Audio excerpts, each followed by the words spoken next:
These are the 7 levels of prayer. Level 1 is position prayer. And before you decide you already know this one, you need to hear what it actually looks like in real life. Because most people who are living at level 1 don't recognize it as a starting point. They've mistaken it for the destination.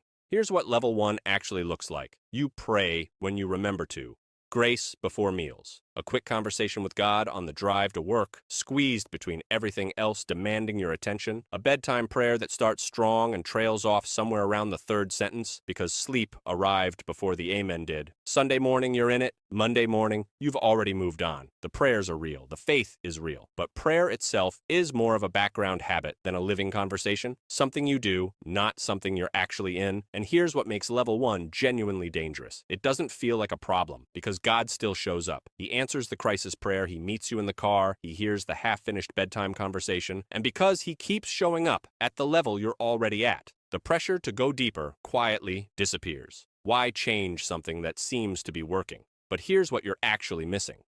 Our Father, who is in heaven, was never designed to be a warm-up line before the real prayer begins. It was designed to stop you completely, to make you feel, before you said another word, the full weight of what you were about to do. Walk into the presence of the Creator of the universe and call him Father. 1 Chronicles 29:11 says, "Yours, Lord, is the greatness and the power and the glory and the majesty and the splendor, for everything in heaven and earth is yours."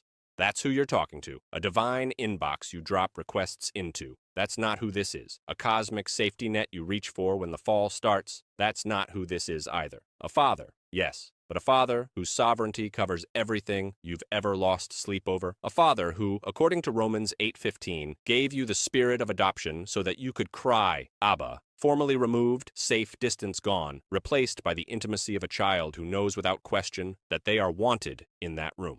Hebrews 4:16 says you can come boldly to the throne of grace. But bold doesn't mean casual. Bold means you know exactly where you are, and you come anyway. Because the access is real. Because the invitation cost something. Because you are standing before a king who chose to call you his child. And that should stop you every single time you open your mouth to pray. John 4:23 tells us the Father is seeking those who worship in spirit and in truth. Drop the performance, drop the routine, drop the words repeated so many times they've lost their edges. The real you before the real God. With nothing managed, nothing performed, nothing held at arm's length. Here's the honest question level 1 asks you. When you say, Our Father, do you actually stop? Or have those 2 words become the engine starting, the automatic opening line before the list begins? Because that pause, that moment between the first word and the next, is not nothing. That's where level 1 either stays a habit or becomes a doorway.